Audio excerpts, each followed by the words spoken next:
भक्तों का मंगल हो। सादर जय श्रीमन नारायण। आज मैं आपको बताने वाला हूं कि यदि आप अपने पत्नी के साथ शादी और विवाह करके अपने घर लाते हैं और घर लाने के बाद में उसके साथ रति दान करते हैं, संभोग करते हैं, तो किस नियम के अनुसार रति दान और संभोग करना चाहिए ताकि आपका पुत्र विद्वान पैदा हो, आपका पुत्र संस्कारी पैदा हो, आपका पुत्र भगवान का भक्त हो। यदि आप उस नियम को नहीं जानते हैं तो किसी प्रकार, किसी समय, किसी मुंड में आप अपने पत्नी के साथ रति दान करते हैं तो वही पुत्र कुपुत्र बन जाता है। तो आज मैं बताने वाला हूं कि संभोग किस समय, किस टाइम और कौन सा मुहूर्त में करना चाहिए।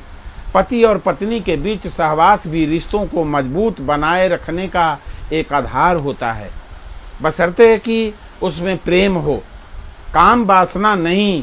हालांकि वर्तमान में ऐसा नहीं होता।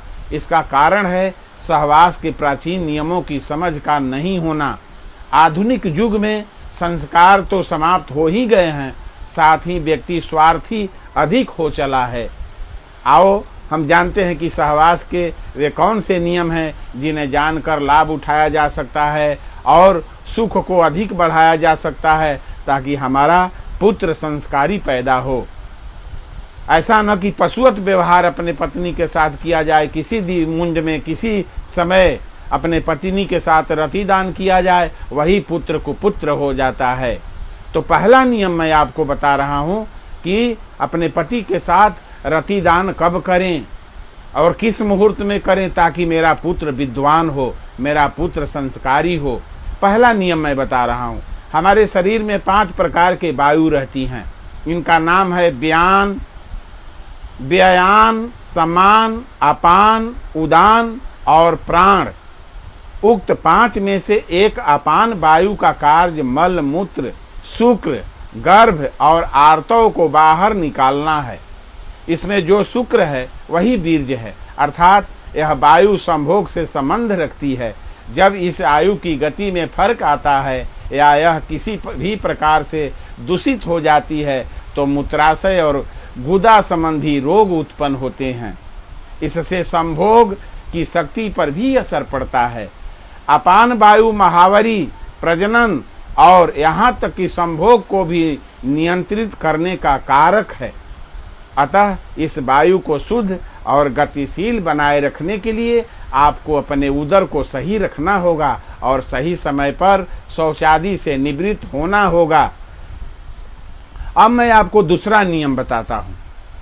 दूसरा नियम क्या है?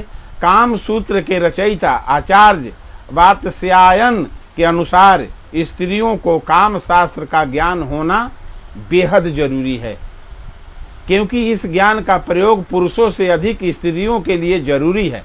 हालांकि दोनों को ही इसका भरपूर ज्ञान हो तभी अच्छा है, तभी सुख की प्राप्ति होती है। वात्स्यायन के अनुसार स्त्री को विवाह से पहले पिता के घर में और विवाह के पश्चात पति की अनुमति से काम की शिक्षा लेना चाहिए। वात्स्यायन का मत है कि स्त्रियों को बिस्तर पर गणिका की तरह व्यवहार करना चाहिए। इससे दाम्पत्य जीवन में स्थिरता बनी रहती है और पति अन्य स्त्रियों की ओर आकर्षित नहीं हो पाता है तथा पत्नी के साथ उसके मधुर संबंध बने रहते हैं। इसलिए स्त्रियों को यौन क्रिया का ज्ञान होना अति आवश्यक है ताकि वह काम कला में निपुण हो सके और पति को अपने प्रेम पास में बांध कर रख सके। ये दूसरा नियम है। तीसरा नियम क्या है? शास्त्रों के अनुसार कुछ ऐसे दिन भी हैं जिस दिन पति पत्नी को किसी भी रूप में शारीरिक संबंध स्थापित करने चाहिए, जैसे अमावस्या। शारीरिक संबंध कब नहीं स्थापित करना चाहिए वो मैं आपको बता रहा हूँ। भूल कर भी अपने पत्नी के साथ रति दान नहीं करना चाहिए। इससे आपका पुत्र सुपुत्र नहीं होगा, कुपुत्र हो जाएगा। वो कौन कौन सा दिन है? जैसे अमावस्या, पूर्णिमा, चतुर्थी, अष्टमी, रविवार, संक्रांति, संध्या काल, श्राद्ध पक्ष, नवरात्रि, सावन मास और ऋतु काल आदि में स्त्री और पुरुष को एक दूसरे से दूर ही रहना चाहिए। अपने पत्नी के साथ रतिदान नहीं करना चाहिए, नहीं तो पुत्र कुपुत्र अवश्य होगा। इस नियम का पालन करने से घर में सुख शांति समृद्धि और आपसी प्रेम सहयोग बना रहता है। अन्यथा इस जो मैं बताया उसमें संभोग या रतिदान करने से घर में गृह कलह और धन की हानि के साथ ही व्यक्ति आकस्मिक घटनाओं को आमंत्रित करता है। इसको आपको समझना चाहिए, जानना चाहिए कि अपने पत्नी के साथ हमको कब रतिदान करना चाहिए, कब संभोग करना चाहिए। अब मैं आपको चौथा नियम बता रहा हूँ।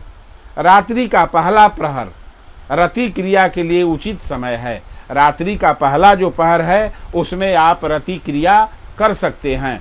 इस प्रहर में की गई रति क्रिया के फलस्वरूप ऐसी संतान प्राप्त होती है जो अपनी प्रवृत्ति एवं संभावनाओं में धार्मिक, सात्विक, अनुशासित, संस्कारवान, माता पिता से प्रेम रखने वाली, धर्म का कार्य करने वाली, यशस्वी एवं आज्ञाकारी पुत्र पैदा होता है। रात्रि के पहला पहर में अपने पत्नी के साथ रतिदान करने वाला पुत्र ऐसा होता है। शिव का आशीर्वाद प्राप्त ऐसी संतान की लंबी आयु एवं भाग प्रबल होता है। इसलिए रात्रि के पहले पहर में ही अपने पत्नी के साथ रतिदान करना चाहिए। इससे संस्कारवान पुत्र पैदा होता है।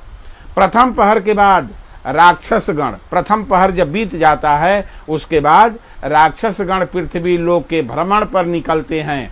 उसी दौरान जो रति क्रिया की गई हो उससे उत्पन्न होने वाला संतान में राक्षसों का ही समान गुण आने लगता है। उसका आशंका बना रहता है कि नहीं, राक्षस प्रवृत्ति का पुत्र पैदा होगा। पहले पहर के बाद रति क्रिया इसलिए भी अशुभकारी है क्योंकि ऐसा करने से शरीर को कई रोगों ने घेर लेता है।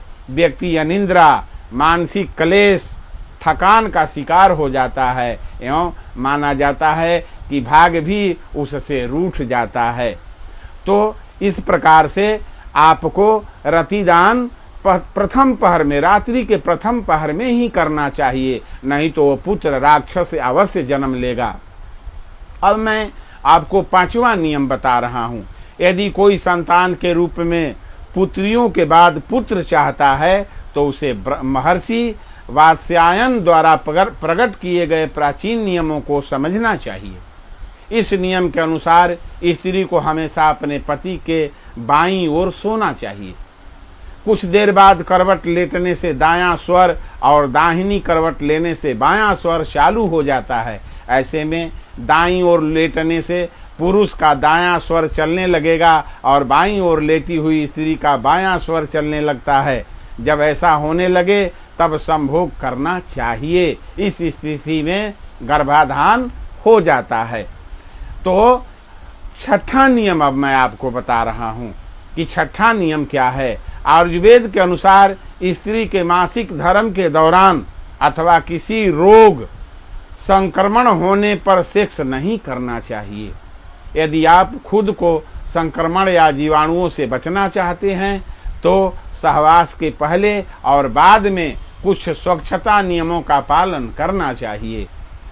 जननांगों पर किसी भी तरह का घाव या दाने हों तो सहवास नहीं करना चाहिए। सहवास से पहले शौचादि से निवृत्त हो लें। सहवास के बाद जननांगों को अच्छे से साफ करें या स्नान करें। प्राचीन काल में सहवास से पहले और बाद में स्नान किए जाने का नियम है। तो सहवास करने के बाद, रतिदान करने के बाद इन नियमों को पालन करें। अब मैं आपको सातवां नियम बता रहा हूँ। मित्रोत व्यवहार न होने पर, काम की इच्छा न होने पर, रोग या शोक होने पर भी संभोग नहीं करना चाहिए। इसका मतलब यह है कि यदि आपकी पत्नी या पति की इच्छा नहीं है, किसी दिन व्यवहार मित्रोत नहीं है, मन उदास है या खिन्न है, तो ऐसी स्थिति में भी यह कार्य नहीं करना चाहिए। यदि मन में या घर में किसी भी प्रकार का शोक हो तब भी संभोग नहीं करना चाहिए। मन स्थिति अच्छी हो तभी ही पत्नी के साथ रतिदान करना चाहिए।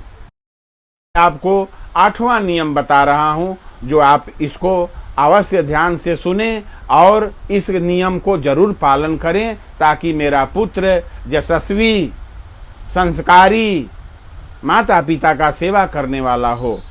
8वां नियम क्या है?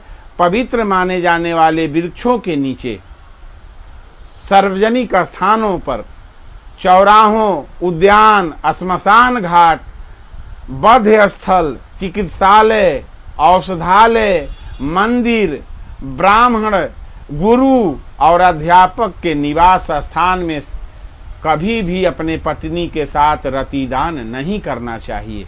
यदि कोई व्यक्ति ऐसा करता है तो उसका इसका परिणाम भी भुगतना ही होता है। तो इसलिए इन्हीं स्थानों पर कभी भी अपने पत्नी के साथ सहवास न करें। अब मैं आपको 9वां नियम बता रहा हूं कि 9वां नियम क्या करना चाहिए, कैसे पत्नी के साथ रतिदान करना चाहिए। तो बदसूरत, दुष्चरित्र, अशिष्ट व्यवहार करने वाली तथा अकुलीन पर स्त्री या पर पुरुष के सहवास कभी नहीं करना चाहिए। अर्थात व्यक्ति को अपनी पत्नी या स्त्री को अपने पति के साथ ही सहवास करना चाहिए। नियम विरुद्ध जो ऐसा कार्य करता है वह बाद में जीवन के किसी भी मोड़ पर हर समय पछताता है और उसके जीवन में हर समय दुख ही दुख आता है। और उसके अनैतिक कृत्य को देखने वाला ऊपर भगवान जो नारायण हैं वो बैठे हुए हैं, वो सबके लिए सबका कार्य देख रहे हैं, वो संसार के मालिक हैं। आप जो जो करते हैं भगवान सबको देख रहे हैं। इसलिए जितना नियम मैं बताया, आपको 9 प्रकार का नियम बताया और 9 कई प्रकार का जगह बताया, वहां पर आप पत्नी के साथ रतिदान आपको नहीं करना चाहिए और नियम और संयम के साथ ही पत्नी के साथ रतिदान करना चाहिए। पत्नी के साथ पशुवत व्यवहार नहीं करना चाहिए। नशा खा करके पत्नी के साथ रतिदान नहीं करना चाहिए। इसलिए अब जब आप यदि नियम के साथ पत्नी के साथ संभोग करते हैं तो वो पुत्र विद्वान होता है, संस्कारी होता है, माता पिता का आज्ञा मानने वाला होता है। इसलिए अपने पत्नी के साथ कभी भी गलत समय पर और गलत जगह पर और धर्म के जगह पर जो मैं बताया हूं वहां कभी भी अपने पत्नी के साथ संभोग नहीं करना चाहिए। तो सभी भक्तों का मंगल हो। सादर जय श्रीमन नारायण। हर हर महादेव। यदि मेरा वीडियो आप लोगों को अच्छा लगे, सुंदर लगे तो इसे लाइक, कमेंट, सब्सक्राइब अवश्य कर देंगे। सभी भक्तों का मंगल।